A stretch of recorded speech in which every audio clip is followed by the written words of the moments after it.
என் அன்பு பிள்ளையே, உனக்கான நன்மைகளை செய்து கொடுப்பதற்காகவே உன் தாயானவள் இன்று உன்னை தேடி வந்திருக்கின்றேன். இன்று உன் அம்மா உன்னிடத்தில் ஒரு முக்கியமான விஷயத்தை சொல்ல வந்திருக்கின்றேன்.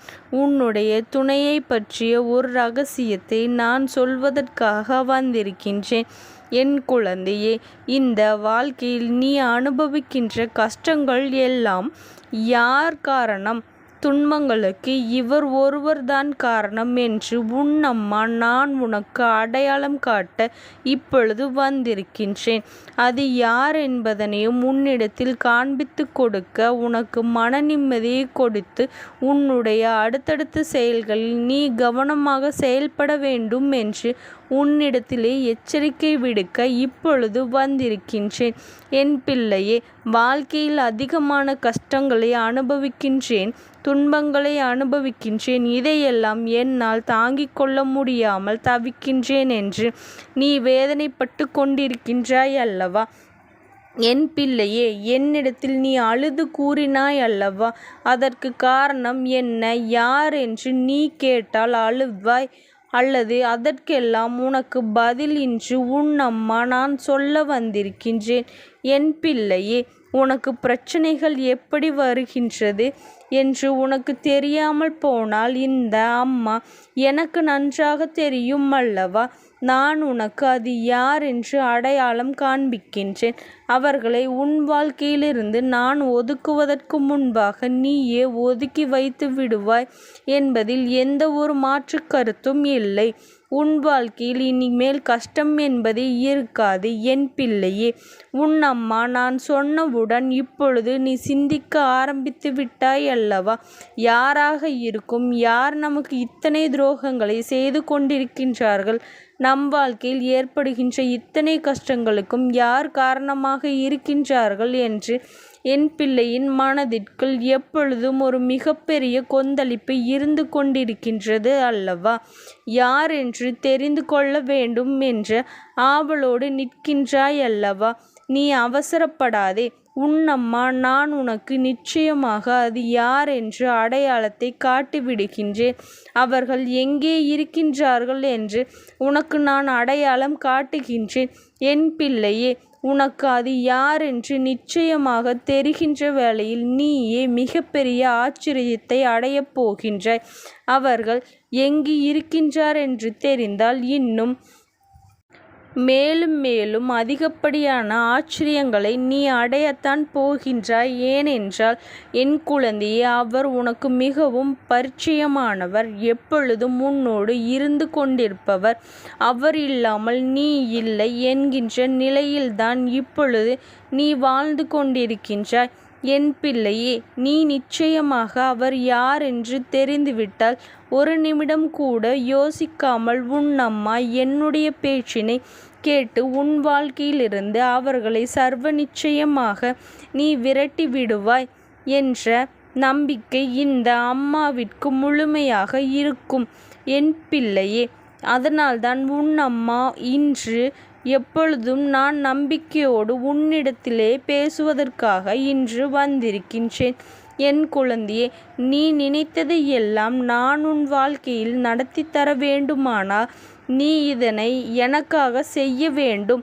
இந்த அம்மா என் குழந்தையின் வாழ்க்கையில் நடக்கின்ற ஒவ்வொரு விஷயங்களுக்கும் எப்படி எடுத்துக்கொள்கின்றேனோ அதுபோலதான் மிகப்பெரிய உத்திரவாதத்தினை நீ என்னிடத்திலேயே தர வேண்டும் என்று என் பிள்ளையே நான் தினமும் கேட்டுக்கொண்டிருக்கின்றேன்.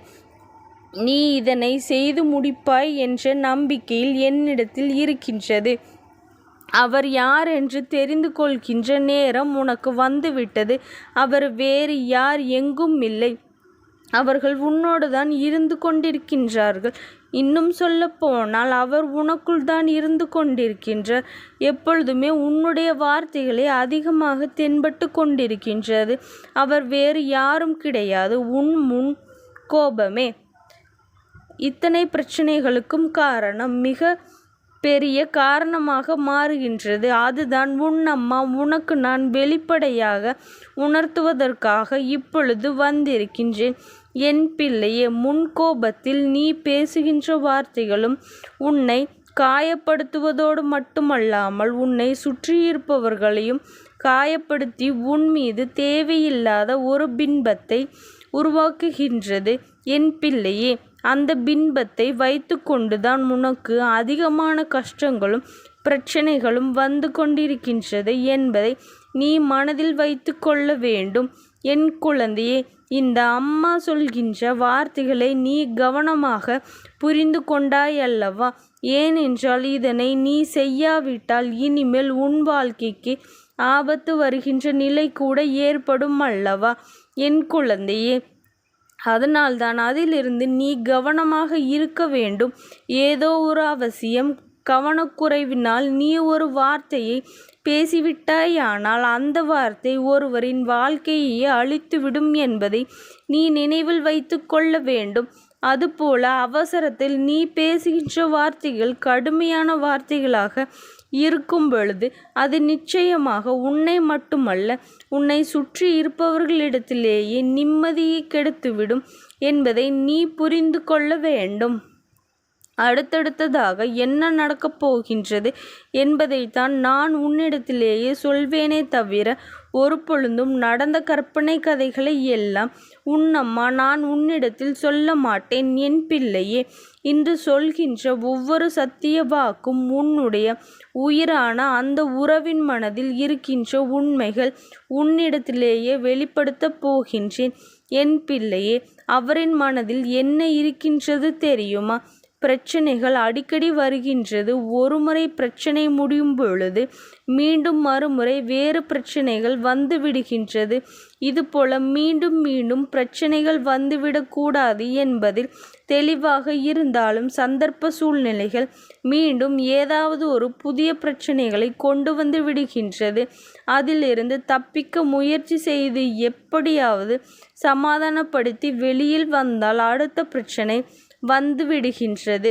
வாழ்க்கையில் நிம்மதி என்ற ஒன்று கிடைக்கவே இல்லை என்கின்றது. வாழ்க்கையில் நிம்மதி என்ற ஒன்று இதுபோல நிம்மதியில்லாமல் எத்தனை காலங்கள் வாழ்ந்துவிட முடியும் என்று எண்ணித்தான் அங்கே அவர் கவலைப்பட்டு கொண்டிருக்கின்றார். என் பிள்ளையே, அது மட்டுமல்ல, நீ அவர்களிடத்தில் பேசுகின்ற பொழுது அவர் மனதில் என்ன உணர்வுகள் இருக்கின்றது என்பதை பேசுவதற்கு சரியான வாய்ப்புகள் கிடைப்பதில்லை என்பதையும் நீதான் நினைவில் வைத்து தன் வாயால் சொன்னால் அதுவே அவர்களினுடைய எண்ணங்கள் என்னவென்பது மற்றவர்களுக்கு புரியும். நாம் அதனை பேசுவதற்கான வாய்ப்பினை கிடைக்கவில்லை என்றால் நம்மால் எப்படி நம்முடைய உணர்வுகளை வெளிக்காட்ட முடியும் என்று மனதிற்குள் ஏக்கமும் அவர்களிடத்திலே இருக்கின்றது. தனக்கு சரியான மரியாதை கிடைக்கவில்லை, சரியான மதிப்பு கிடைக்கவில்லை, மற்றவர்கள் முன்னிலையில் என்ற வருத்தமும் இருக்கின்றது. நீ பேசுகின்ற பொழுது என்ன பேசுகிறோம், யாரை பற்றி பேசுகின்றோம், யார் முன்னால் பேசுகின்றோம் என்று எதையுமே சிந்திக்காமல் பேசும் பொழுது அவர்களின் மனது மிகவும் வேதனை அடைந்து கொண்டிருக்கின்றது. என் குழந்தையே, இனிமேலாவது உன் வாழ்க்கையில் நீ சரியான முடிவுகளை ஒவ்வொரு நேரத்திலும் எடுக்க வேண்டும். இந்த தாயானவளினுடைய அன்பும் ஆசீர்வாதமும் உனக்கு என்றைக்கும் முழுமையாக கிடைத்து கொண்டே இருக்கும். ஓம் சக்தி போற்றி, ஓம் ஆதிபராசக்தி போற்றி போற்றி.